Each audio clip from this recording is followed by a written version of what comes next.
So, in this game of life, you have to get out. Some people get out, they get caught. While playing the shot, they get caught. They get caught by what they call some type of diseases. Malaria, TB, AIDS, cancer. They get caught by diseases and they die. Isn't it? So many people are dying by diseases. And some people, they get clean bowled. That is because of the old age ailments. And some people, how did they get out? LBW, leg before wicket. They put their leg before wicket. That is all psychosomatic diseases, heart attack, BP, diabetes, these are all leg before wicket. And some people, they get run out. Run out means accident. Accident, run out, or murder. That is unusual death. And some people, they get hit out. They, with their own bat, they hit the stump. That is suicide. They committed harakari, suicide. With their own stump, with their own bat, they are hitting the stump. That is suicide. So, but death is certain. You have to get out. But some people remain not out. Isn't it?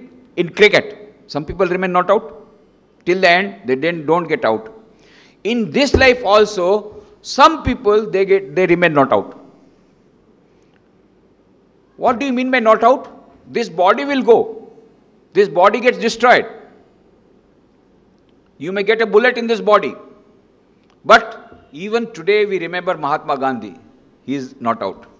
Abraham Lincoln, he also got the bullet in the body. Body is gone, but he remains not out. So there are some people who remain not out. Swami Vivekananda remains not out. Even today we remember, we are now celebrating the 150th birth anniversary of Swami Vivekananda. We are celebrating the 150th birth anniversary of Rabindranath Tagore. We are now even as in today, Gandhiji is an icon, is an inspiring source. His life is being read today even. So he remains not out in the minds of the people. He has become immortal. So that is only one way. So one way is by your good karmas, by your action, by your performance of your good actions, you became immortal. So who has won the game of life? Who has remained not out. Who has won the game of life? Who has achieved victory. And who has achieved victory? Who has achieved victory over oneself is the real winner. There are two types of world, external world, internal world. Alexander went for conquering the external world, but he had to regret and he went empty-handed. But that saint conquered the internal world, so he was not afraid of death. So internal conquest is infinitely superior to external conquest. This is the equation that we derive. Internal conquest is much more superior than the external conquest.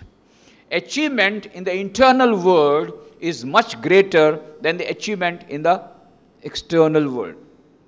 Because external world is temporary. You may achieve the wealth, but it will remain here. This is all temporary. But whatever you achieve internally, that is a permanent nature. And most important thing is achieving victory, which is your birthright. What does it mean? It means achieving the goal of life. And what is the goal of life? Number one, as a human being, what is the special goal for which we have come to this earth? This is what we have to remember. For which we will have to remember what is the difference between a man and animal. So many people, they say human beings are the greatest species. Out of all the 84 lakhs of species, the human being is the greatest species. Manushya jo yoni hai, shrestha yoni hai. This is the greatest species. That is what they say. But why it is greatest? Have you ever thought about it? Why it is greatest? You can serve other people. Yeah, that's very good, very good. That's one way. Huh? We have got mind and intellect. This is exactly the question that is raised, that tell her the Sharda, He has written a book. The name of the book is, Teilhard de Chardin was a Christian father, a botanist, a scientist. His books were not allowed to be published because they went against some of the traditional views. So posthumously his books were published. One of the best books that he wrote was The Phenomena of Man, Teilhard de Chardin. He says, raises this question, what is the difference between man and animal? And somebody said intelligence. Then he said, not necessarily so. Then he gives many examples. For example, you have put some milk in the kitchen. You find at night a cat came. In the next morning you find in the night a cat came and stole away that milk. Isn't it? Sometimes you do that. You find out that. So what do you do next day? Next day you hide the milk not in the kitchen, in some other corner. And next day morning you find the cat has taken away milk from there. So who is more intelligent? So cat is also intelligent. No, we have a center there in Raipur. With news, when the center started was new, our Swamiji wanted, an ashrama should have some lot of trees and greenery, then only it becomes like an ashrama. So he planted many trees. But one cow used to come and graze away all the plants. So then he put up a gate and put up a board like this. You said, please close the door. Like that he put the board, but nobody would close the door. All the visitors, they would come and keep the door open, gate open, and the cow will come and graze. Then he was very much perturbed what to do. So what did he do? Ultimately, he put the big gate he closed, he made a small gate.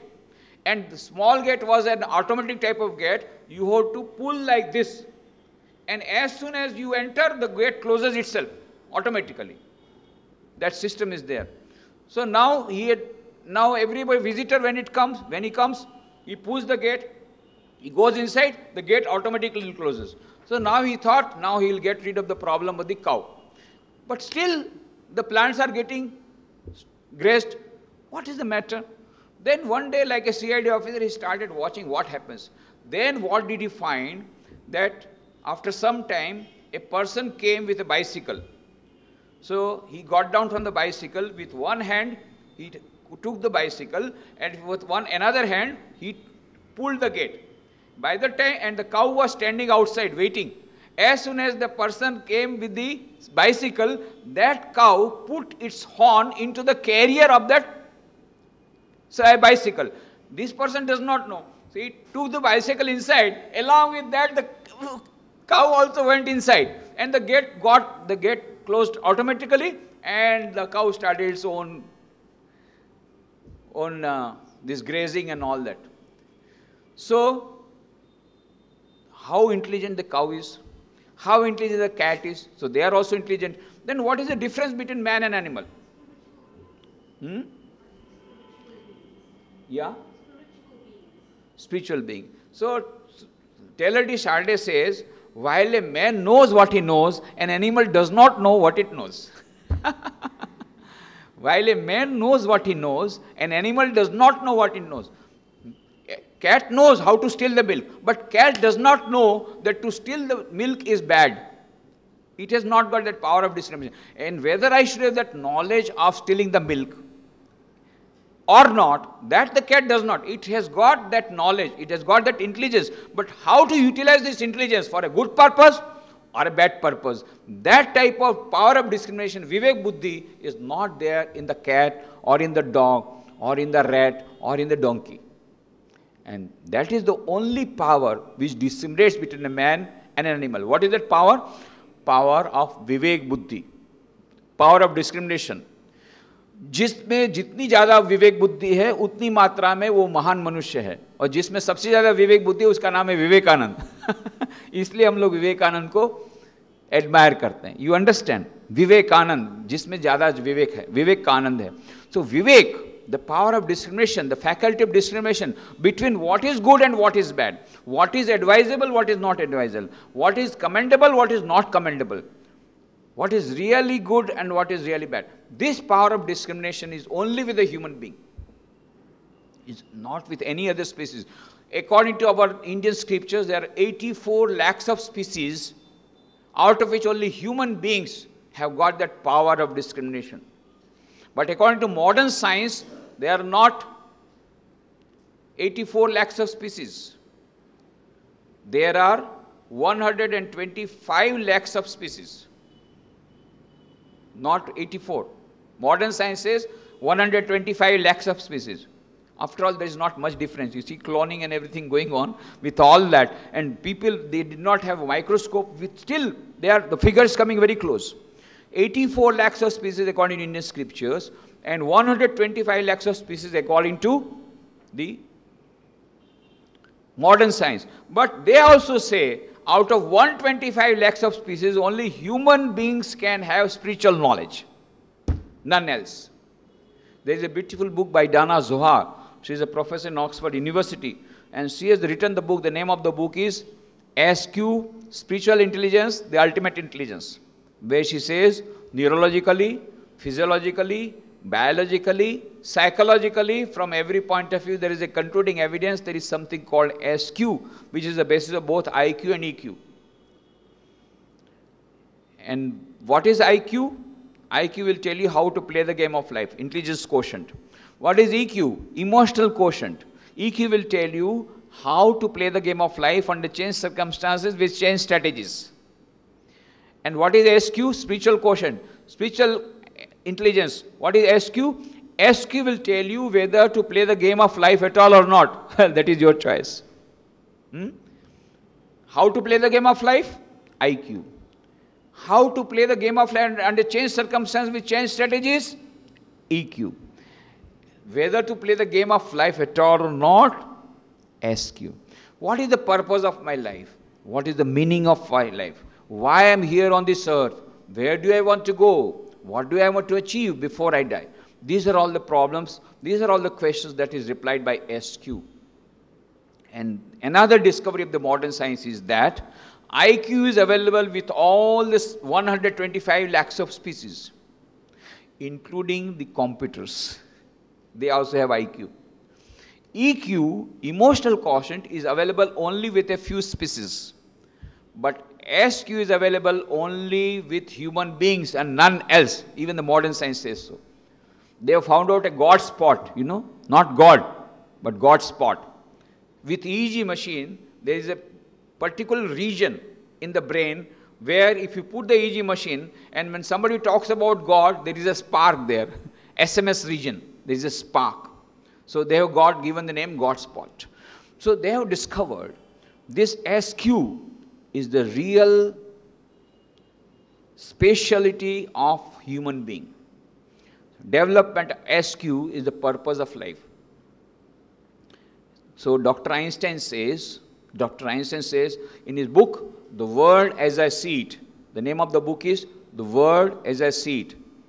The true value of a human being is determined primarily by the measure and the sense in which he has attained to liberation from the self. The true value of a human being is determined primarily by the measure and the sense in which he has attained to liberation from the self. And there's another beautiful book by Dr. Lincoln Barnett. The name of the book is Einstein and the Universe, where he says, man has a unique capacity. Man has a unique capacity of transcending himself and perceiving himself in the act of perception. Man has a unique capacity of transcending himself and perceiving himself in the act of perception. So Niels Bohr says, another great scientist says, we are spectators and actors in this great drama of life simultaneously. Isn't it? There is a drama going on, Mahabharata. And Bhima and Duryodhana, both are fighting with Gada. They are fighting. But when Bhima is giving a hit to Duryodhana, he knows two things. One, I am Bhima and he is Duryodhana. So all the people should know that I am hitting hard. At the same time he knows I am Ramesh and he is Dinesh. After 5 minutes we are going to have coffee together in the green room. That he does not forget. So he does not give a very hard hit. Isn't it? We are actors and spectators in this great drama of life simultaneously. A cat is only an actor not a spectator. But we human beings can be spectators and actors in this great drama of life simultaneously. So when we are playing the game, we must know what is the purpose of playing the game of life. What do we want to achieve? What is the meaning of playing this game of life? And what is real victory? Real victory is the kingdom of heaven is within me. I have to get back my kingdom. That is the real victory. And so Swami Vivekananda gives the gist of the whole thing. He says in his book on Raj Yoga, each soul is potentially divine. The goal of human life is to manifest this divinity within by controlling nature external and internal. Two types of nature, external and internal. Both the natures have to be conquered. And it is grander to conquer the internal nature.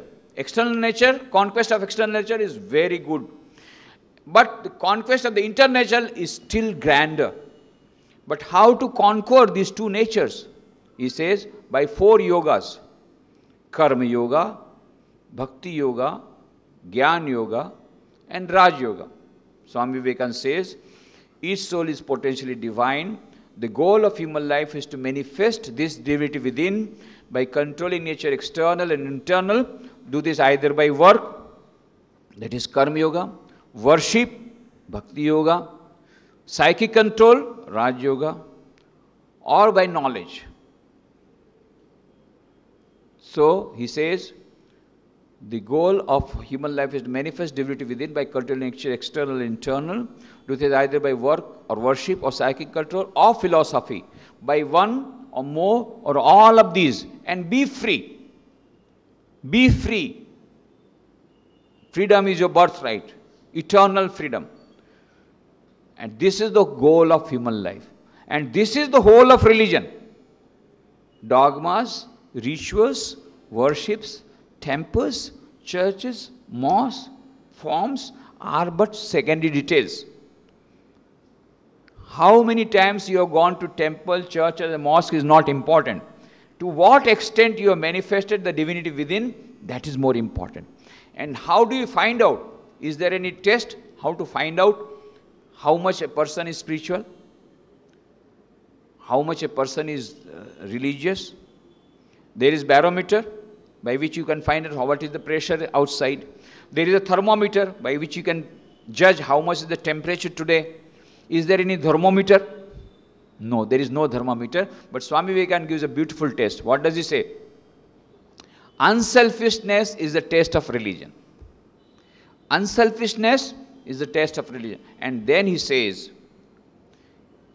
in his book on Karma Yoga, even if a person has not entered a single church, mosque or a temple throughout his life, even if he has not read a single religious book in his life, even if he has not performed any ritual, any religious ritual throughout his life, but the simple power of good actions has brought him to the point where he is ready to sacrifice his whole life for serving others, he is the most religious person in the world, without going to a temple, churches and mosque. So, Dana Zohar says in her book, SQ, Spiritual Intelligence, Ultimate Intelligence, that SQ has nothing to do with your performance, rituals or outside religious. One may be so-called religious person and yet very low in SQ.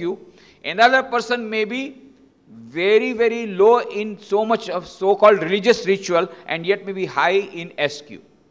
So, this religion and spirituality, these are two different things. Sometimes it may be same, but most of the time what do we find is that so-called religious people are not spiritual. At the same time, so-called non-religious people are spiritual.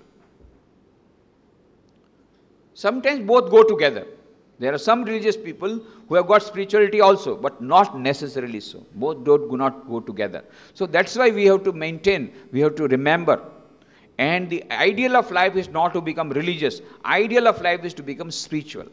To develop this power of discrimination is to manifest the divinity within, is to go beyond not only self-actualization. Abraham Maslow says in his book, beautiful book, The Farther Reaches of Human Nature, not only self-actualization but self-transcendence is the goal of human life. So far he was talking about self-actualization, but now he says no, not only self-actualization. Yes, we must self-actualize means trying to manifest lot of types of perfection in ourselves. There are a lot of talent is available. There is an artist within you, there is a poet within you, there is a writer within you, there is a scientist within you, bring him out. But that is only one part of it. But most important part is not only self-actualization, self-transcendence. You go beyond the boundaries. That is 6. 6 is the highest. Go beyond the boundary. Within the boundary, you can have 4. But when you go beyond the boundary, without touching the ground, that is 6. So, development of SQ is going beyond the boundaries. So, now these are the 4 yogas. These are the various techniques by which we get that victory which is our birthright. If we are all born to become great, and we are born to win this game of life.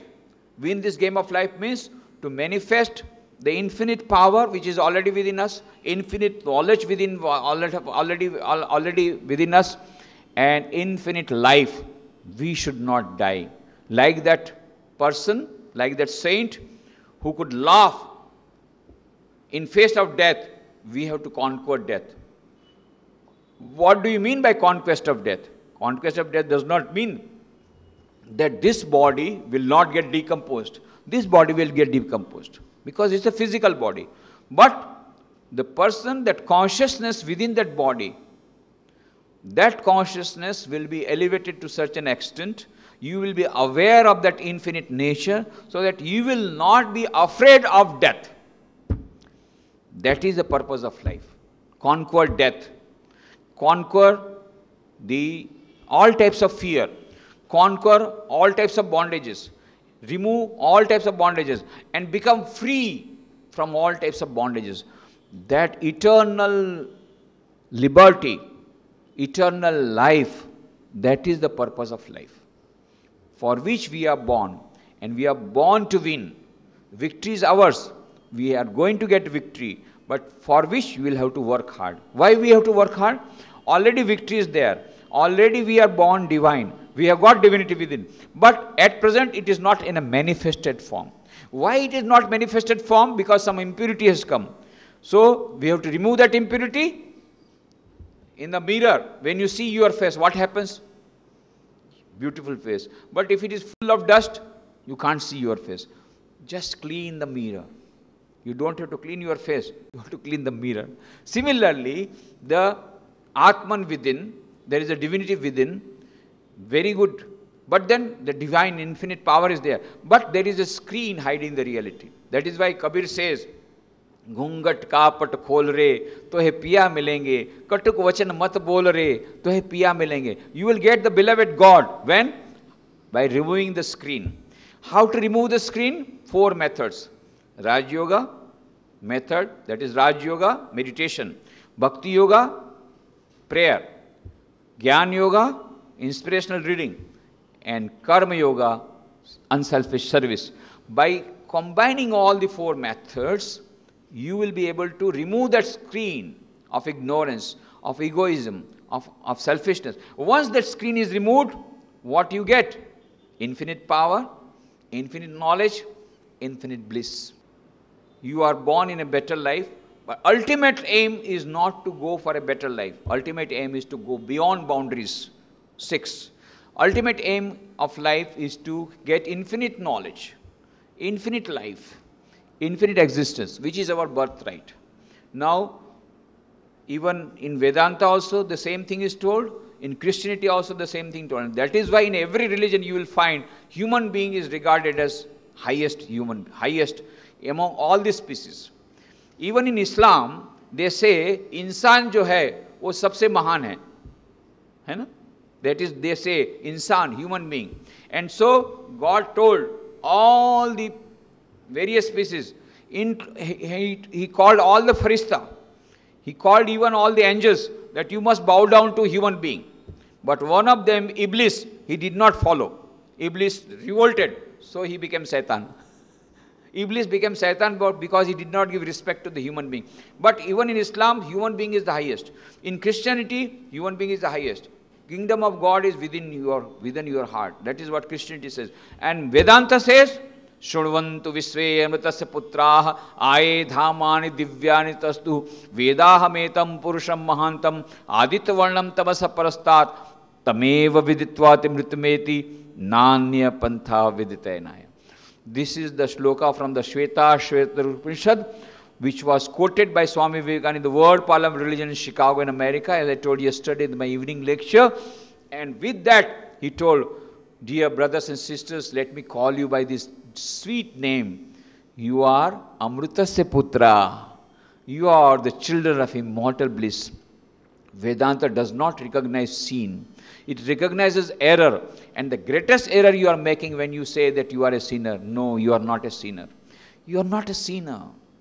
He says, ye, the children of immortal bliss, holy and perfect beings, ye, divinity sinners, it is a sin to call a man so. It is a standing liable on human nature. Come up, O lions, and shake off the delusion that you are sheep. Your souls immortal, spirits free, blessed and eternal. You are not matter. You are not bodies. Matter is a servant, not ye the servant of matter. And that is why those American people, they got a lot of solace, because they were suffering from this guilt consciousness. We are sinners, we are sinners, we are sinners. Swamiji said, no, no, no, you are divine, you are divine, you are divine. You are Amritasya Putra. You are the children of immortal bliss. This is a Western concept. Of course, even in Christianity it is told that the kingdom of heaven is within you, but we have forgotten that message. Normally when you ask anybody, what is a human being? He will say, man is a social animal. Isn't it? But Alvin Toffler says, no, no, no, man is an economic animal. Benjamin Franklin says, no, no, no, man is a tool-making animal. But after all, he is an animal. Isn't it? But according to Vedanta, no, you are not animal. What you are? Amritasya Putraha. You are the children of immortal bliss, holy and perfect beings. Ye devotees and sinners, it is a sin to call a man so. It is a standing liable on human nature. Come up, O lions, and shake up the delusion that you are sheep. You are souls immortal, spirits free, blessed and eternal. Ye are not matter. You are not bodies. Matter is a servant, not ye the servant of matter. And he used to give a beautiful story. Have you read that story? Sheep and the lion, do you know? No, don't know? You want to listen to the story? Yeah, beautiful story. If you remember this story, you will never get depression. Always remember this story. I am a lion, I am not sheep. I am lion, I am not sheep. Just remember that. A flock of sheep was going in the forest along the path, and a lioness came. And lioness wanted to jump, wanted to go to the other side, but there was a flock of sheep. So she jumped, but she was pregnant. While she jumped, she gave birth to a small cub, and that cub fell into the group of the flock of sheep. And the lioness went to the other side and died on the spot. Now that small lion cub started weeping. He got afraid. The mother of this sheep, she was very kind. So she started taking care of the small cub. And the cub started growing along with the sheep. And this cub started going along with the sheep, eating grass like sheep, and bleating like sheep, bah, bah, bah, started doing like that. And it was growing. After some time, a big lion came to the forest, and it saw at a long distance a very, very peculiar sight. So many sheep are going, bah, bah, bah, bah. Along with that, at the end, there is a small lion also going along with the flock of sheep and bleating, bah, bah, bah. What is this matter? This lion bleating like sheep? And so it came nearer. What is the matter? And after seeing the lion, all the sheep, they became so much afraid. Bah, bah, bah, bah, they started running. That small lion, it also started running. Bah, bah, bah, it got afraid. And that big lion came and caught hold of, hey, where are you going? You are like a lion like me. Why you are afraid? You are lion, you are not sheep. Small lion said, bah, bah, bah, no, no, I am not lion, I am sheep. The big lion said, you fool, you are a lion and you are telling you are sheep. You are lion, you are not sheep. But the small lion, Oh, I am not lion, I am sheep. Still, I started weeping more and more. Now the big lion was very much annoyed. He caught hold of that small lion, dragged it near a pond. Look at the reflection. Your reflection, look at my reflection. Your face resembles that of mine or that of sheep. Joe, look.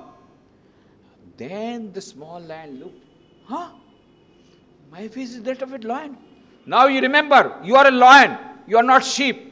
Now give up this bleating. Roar like me. And started roaring. Now you are the king of the forest. Become the king of the forest. Swami Vivekananda used to tell this story. This lion was already a lion. But why it was bleating? Why it was afraid? Because it had forgotten that it was a lion. Similarly, Swami Vivekananda says that we have got infinite power, infinite knowledge within ourselves, but we have forgotten our true nature, and that is why we are saying, I am weak, I am miserable, how can I pass this examination? I feel so much tension during the examination days. How can I appear in this tournament? How can I give public speech? I feel so nervous. I am weak, I am weak, I am birth, I am weak. We are doing like that because we have forgotten that we have got infinite power within ourselves. So Swami Vivekananda says, come up, O lions, and shake off the delusion that you are sheep. Your souls immortal, spirits free, blessed and eternal. You are not matter, you are not bodies. Matter is a servant, not is servant of matter. So whenever you feel fearful, when you are afraid, when you are lacking confidence, when you get depression, remember, I am lion, I am lioness, I am not sheep. Always remember, I have got infinite power within me. Only the covering has to be removed, for which the methods are prayer, meditation, unselfish service, and inspirational reading. By these 4 yogas, gradually we have to manifest that divinity, and then that infinite power will come. So that is winning the game of life. When you get that infinite power, when you get infinite freedom, when you get that fearlessness of that of a saint who was not afraid of Alexander's sword, yes, then you have won the game of life. That is winning the game of life. Not simply earning some money or getting a latest model mobile or latest model mobile. These are all small things. They will come and go. Nothing will go with you. Everything will remain. But that power of freedom, that infinite power, that divinity, that will stay with you even after death. Conquer death. That is the real win. They're really winning the game of life. Then you can say, you have won the game of life. When Swamiji was in America, he used to tell, if ever I feel like blasphemy when I call you a man or a woman, you are not man, you are not woman, you are divine, you are divine. You are gods and goddesses. You are not man or women, you are gods and goddesses.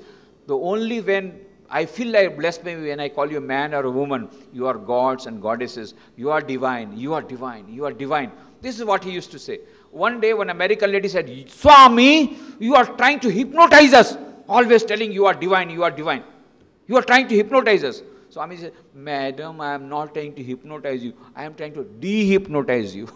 Because already you have been hypnotized. I am a sinner, I am a sinner, I am a sinner, I am miserable, I am miserable. But that is wrong. The real thing is you are divine.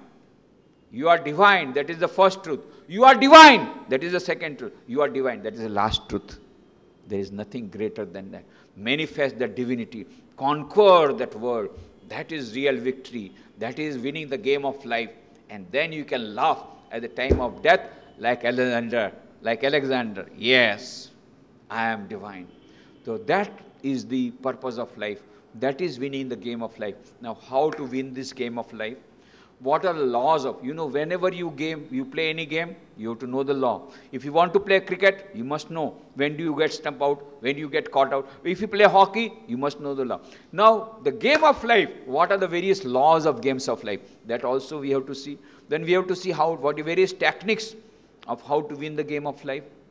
And then we have to see what are the various marks by which we can know a person has conquered or he has already won the game of life. Not only that, we have also to see sometimes there are temporary defeats in the game.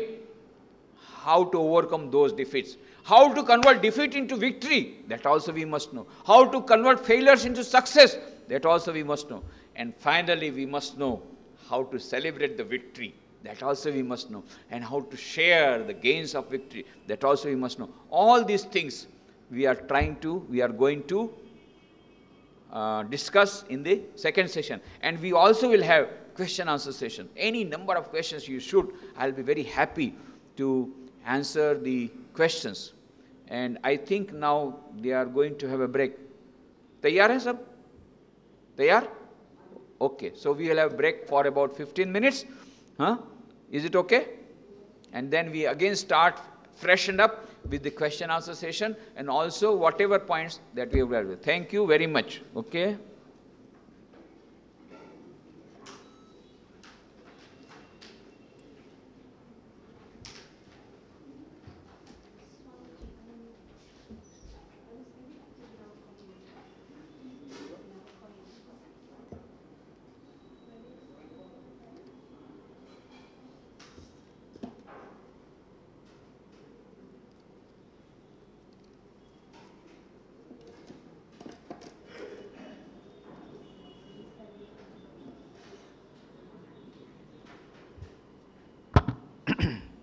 Shall we start? So we start with the prayer. Om. You speak. Om. You can repeat. Om. Sarve bhavantu sukhinah. Sarve santu niramaya. Sarve bhadrani pashyantu.